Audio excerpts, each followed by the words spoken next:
do whatever you have to do. Thank you so much for including me, and I'm really sorry I can't be there with you. It would have been lovely. And thank you, Rina, for your paper. I'm afraid that I'm completely switching context for you. We're jumping to Western Europe and Germany again, and this is going to be a bit theoretical. So, my paper makes a case for a microspatial emotional history based on family correspondence of Jews during and after the Holocaust. This microspatial emotional history aims to reconstruct the social worlds of a dispersed family through an analysis of a multi-directional correspondence. The gains of such an analysis will be a better understanding of the interplay between disruptive international social-political processes, their perception by individuals and communities, a better understanding of human agency within social structures, and a more detailed reflection on the shifting meanings of family among the displaced. Because emotions are, in Barbara Rosenwein's words, among the tools with which we manage social life as a whole, analysing how emotions surface, function in, and shape correspondence will give a better insight into both the experience and agency of refugees in and in between the different places of dispersal and settlement.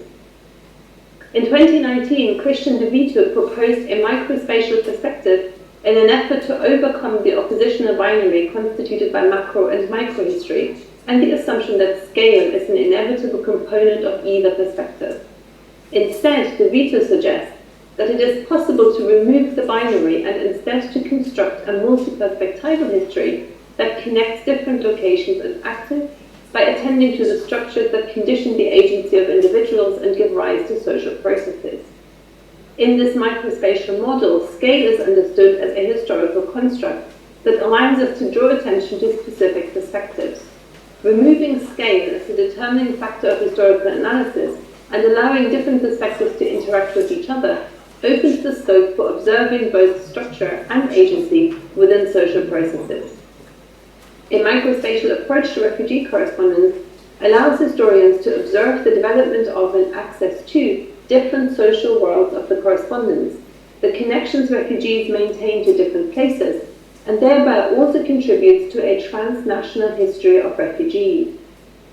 Letters, by being constituted as exchanges, link people and places. They allow access to the ways in which the correspondents perceive themselves, their locality, and the wider context in which they interact. Family members stay behind in Germany, others are dispersed to different destinations in search of refuge and permanent settlement. Letters reflect and negotiate the process of displacement in correspondence, and thereby give access to both understandings of individual and group agency, and their embeddedness in wider social structures that exert power and constrain as well as enable. In Letters Across Borders, Bruce Elliott, David Gerber, and Susanna Sinke suggest that conceived transnationally, the letter becomes a unique social space that exists neither in the homeland nor the land of resettlement, but in a third place, that is, in effect, in both simultaneously. In a microspatial approach to refugee correspondence, letters become a key player, not simply as an exchange between places, but as a place in their own right that is invested with meaning and contains evidence of agency and social structures that contain evidence of agency and social structures in and from specific vantage points. The family correspondence of refugees, like all historical sources, is fragmentary. Furthermore, refugee letters, like those of 19th century immigrants to America, are often written by people without literary ambition. David Gerber suggests that such letters are often functional, formless, and primarily serve the need to maintain a connection and replace in-person conversation. They arise, in his words, from a collaborative process of interpersonal communication that resists the type of closure that helps provide the poetic satisfaction of the narrative form. However, Miriam Dobson usefully reminds us, in her words, that to be able to write a letter requires the author to be able to narrate and order their experience. Hence, linguistic and literary analysis can be helpful tools when exploring fragmentary, rambling, and repetitive writing.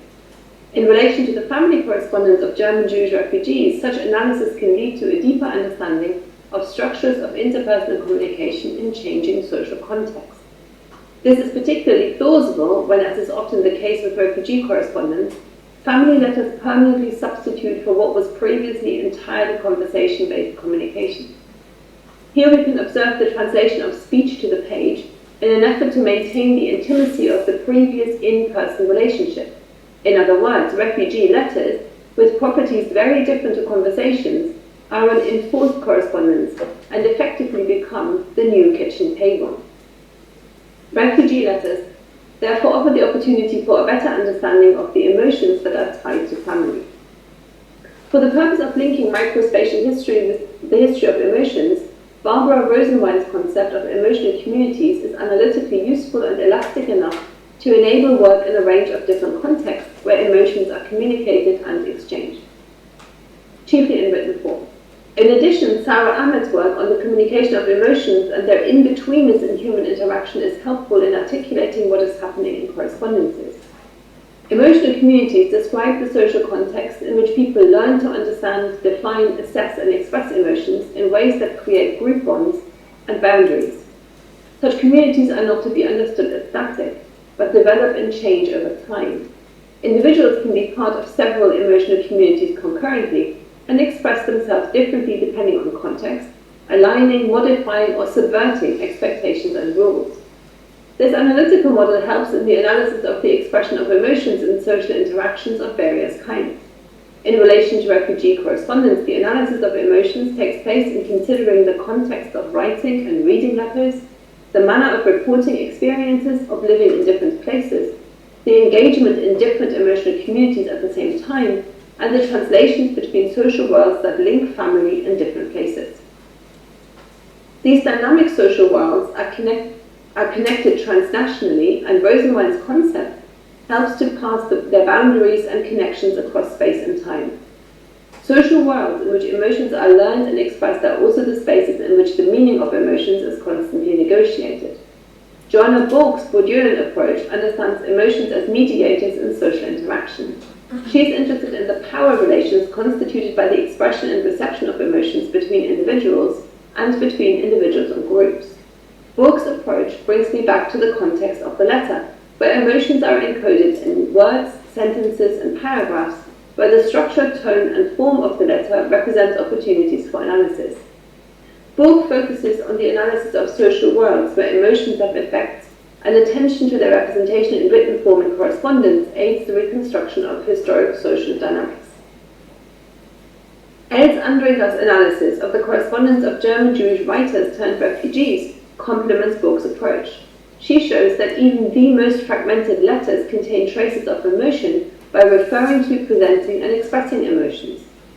Indeed, Andringer demonstrates the complexity and dynamics of emotional experience and expression, concluding that it turned out that emotional loads attach to practically every level of language and discourse, not only the graphemic, the lexical semantic, the syntactic, and the stylistic levels, but also to the levels of speech acts and narrative composition.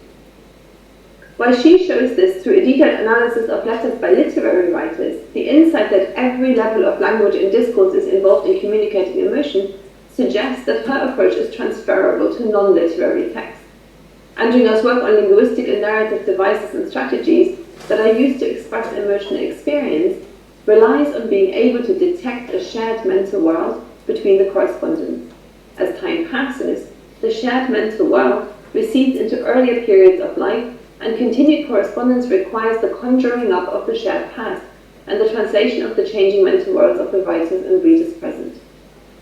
Letters, therefore, may be characterized as bundles of feeling that carve out a discursive space to maintain and establish the self and relationships in changing social worlds. A microspatial emotional history of refugee correspondence that draws on literary criticism to complement historical methods promises, therefore, access to the social worlds of refugees in different places of settlement and a better understanding of the meanings of family and transnational contexts of displacement. Through passages from the correspondence of the Oppenheim family from Kassel, I want to demonstrate very briefly and fragmentarily what may be gained by a microspatial approach to emotional history.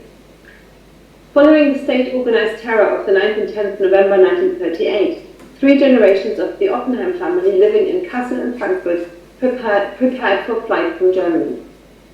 Key to seeking refuge abroad was Ernst, the youngest son of urologist Julius Oppenheim and his wife Alma.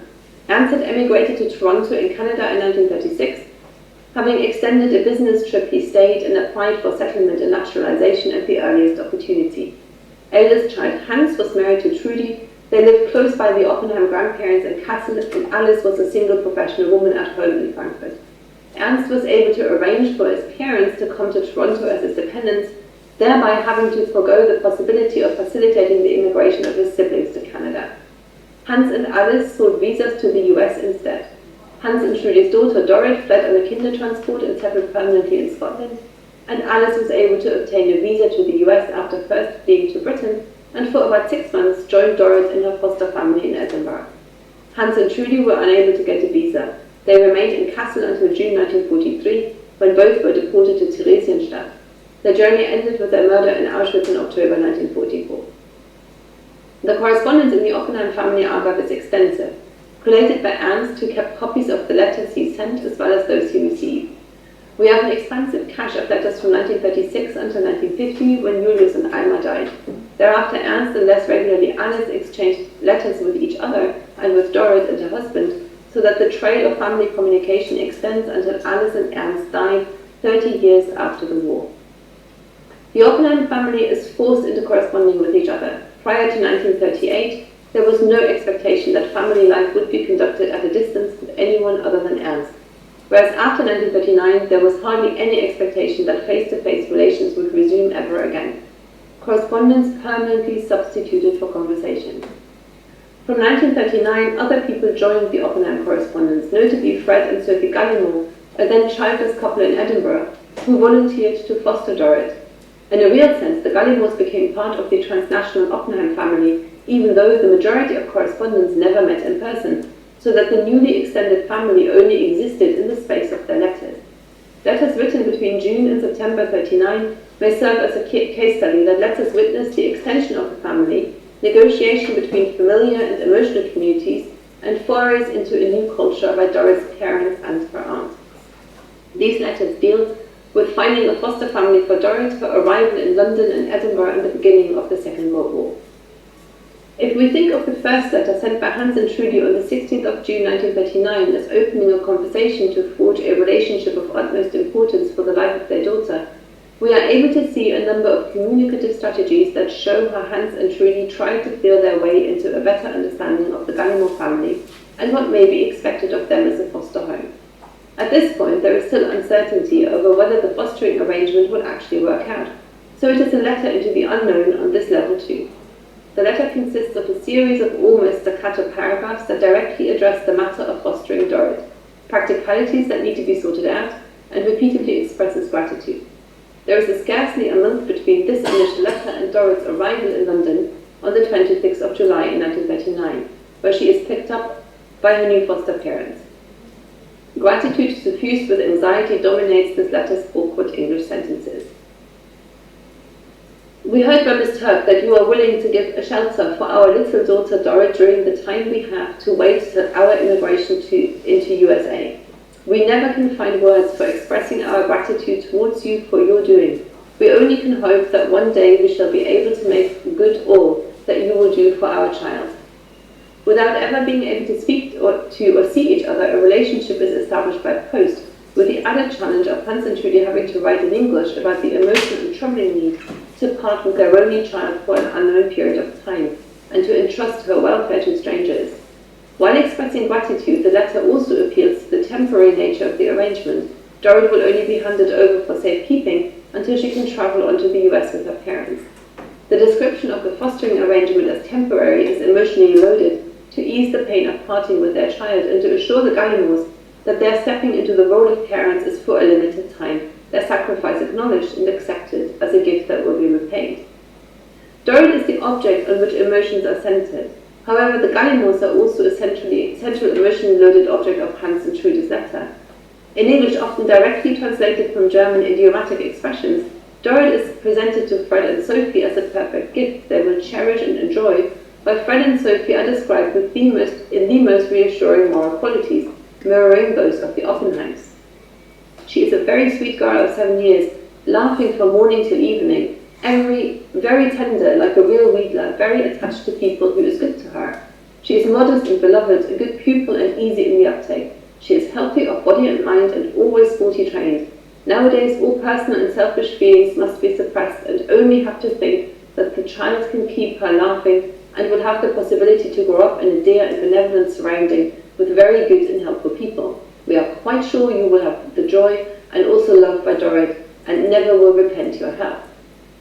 Sent into the unknown, uncertain whether Fred and Sophie would even reply, the answer came a few days later in reassuring tones. My wife and I would like you to understand how sincerely we sympathize with you and can assure you that if we are successful in obtaining a permit for Dorrit, she will receive the greatest care and attention from us, and also a happy and cheerful home until you can once again join her. Focusing on Dorrit, the assurance offered by Fred's letter is reciprocated by Hans and Trudy on the 25th of June. We would like you to know how we are satisfied that you and your dear wife will take care for Dorrit in your home. We are convinced by your feeling that with you our little daughter will be in best hands. Things are moving fast so that the next letter on the 27th of June is from Sophie Gallimore, reporting progress in completing the application process for a permit for Dorrit. Sophie mirrors Hans and Trudy's first letter by confirming that I know you must feel very sad at parting with your sweet little daughter, but I can assure you that she will have all the love and care that is possible for us to give her, and we will do everything in our power to make her happy with us, and only wish we could have you here also. Sophie's gesture of reassurance extends her family by including Dorrit and also her parents. Both couples send formal but direct assurances of each other's trustworthiness to establish a tentative bond in order to protect Dorrit and keep her laughing. Here, maintaining and also creating a family happens conversationally in transnational correspondence across cultural and linguistic boundaries. These boundaries become porous under the strain of forced migration. On the 26th of July, Hans's sister Alice, on her quest to reach safety, was present in London as Dorrit arrived and met with Fred and Sophie Gallimore. She telephoned Hans and Trudy to report Dorrit's safe arrival and to convey her impressions of the Gallimores. Hans and Trudy then telegraphed the following to Ernst and Julius and Alma in Toronto. This first in-person meeting between Alice, Sophie and Fred led to a longer direct association when Alice joined Dorrit in Edinburgh and lived with the Gallimores from the beginning of September 1939 to the end of February 1940, when her visa for the United States was issued. On the day of travel from London to Edinburgh, Alice wrote to her brother and parents in Toronto. That is the chief reason for the going to Edinburgh, to gather the family as far as possible. No longer being able to communicate directly with Hans and Trudy, she writes in English, in her words, to make the censorship much better and have no delay for the letter.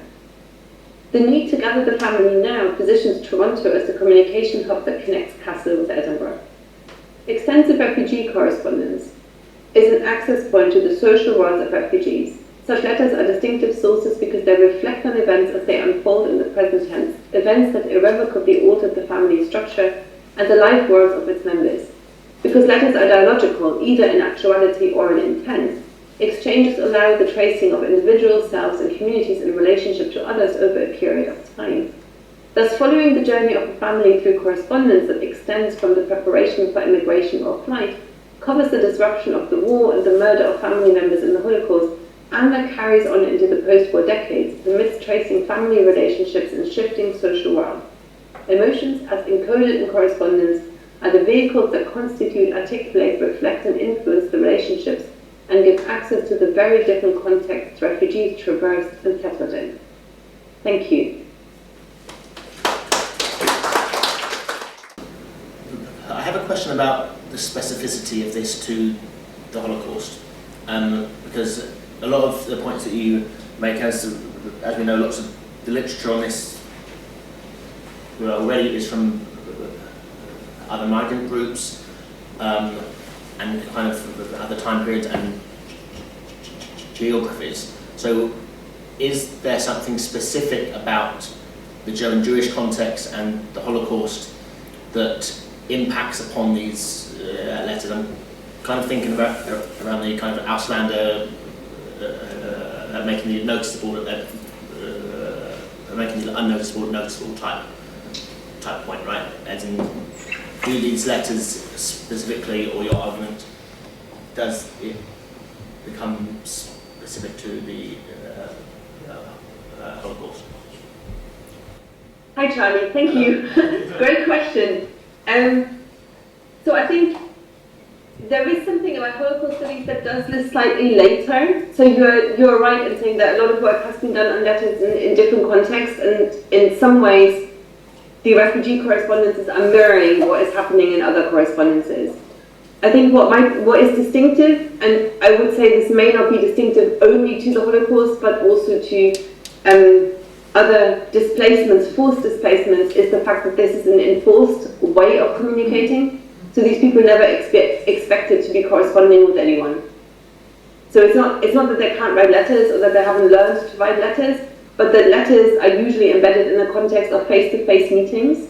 So quite a lot of correspondence research has to reflect on the kind of oscillating way in which people often come together, they let us pick up on conversations, they report those conversations, they refer backwards and forwards, and so correspondence is only one means of communication. Whereas I think for these refugees and for others in similar positions, it is the fact that you can never go back. There is no more face-to-face meeting. And if there is, it is very sporadic. I mean, again, thinking about the post-war context of travel, it is not that easy to kind of go very quickly or see each other very frequently. So I think that is a distinctive facet. It would be really interesting to compare this to other contexts of forced migration where people didn't have other means of communication other than letters and the occasional telegram or a telephone call. But then again, in the 1940s and 50s, telephone calls are short and snappy. They're not extended conversations. From a researcher's perspective, refugee letters may be a bit problematic because refugees are post-traumatic and there is censorship and there is fear and so on. Now, I suppose you are familiar with Ilse Weber's letters from Theresienstadt, right? Her son actually lives in Scotland. And you know, if you compare her letters to her poems, you see that, in fact, she described the situation much more in her poems than she did in her letters, because the letters were confined to what you basically suggested as far as the Oppenheim family is concerned. But in her poems, she could incorporate, you know, that irony about the situation, like when she writes, for example, her poems in terms that actually resemble traditional German folk songs and so on, which you don't have in a letter. So I just wonder if you could comment on that comparison between the letter and the poem. So I won't comment on the specific example because that is it's distinctive of people who have already been deported. Right, so the letters from Theresienstadt are reflections on people who face a traumatic dislocation inside Europe, right? And whereas the refugee letters have a much longer, they also turn into letters that are no longer refugee letters. They're in the beginning, they are refugee letters, but then from 1945, they are family letters. They're like an extended correspondence, and so I think there is something distinctively different there if you're following a correspondence across a number of decades. And just for the Oppenheim family, both Julius, Dorrit's grandfather, and Ernst, her uncle, they're both poets. So they write a lot of poetry about their situation. So for example, the way in which Ernst is able to write about not being able to save his brother is in a poem. He's writing him a birthday poem on the anniversary, like way after at the end of the war. He's writing him an anniversary poem in which he reflects on his own feelings of powerlessness, his brother's indecision, who didn't really want to leave, who couldn't really make up his mind and how to leave, and about the much longer perspective that he has already at the end of the war about his brother having been murdered. So it's a lot about relationships in there, a lot about being brothers and having family responsibilities. And so he does all of that emotional work in a poem. He never puts any of this in letters. So the letters have got obviously a very different language, but in one family you can already trace what is happening at the time through very different kinds of communications that he's leaving in his papers and that he's enclosing with his letters. So he's using it as a form of communication as well at the time. So I think there is something distinctive about those German Jewish refugee letters of people who weren't ever deported, but who have to cope with the aftermath of family members having been deported and having been murdered. Hope that makes some sense.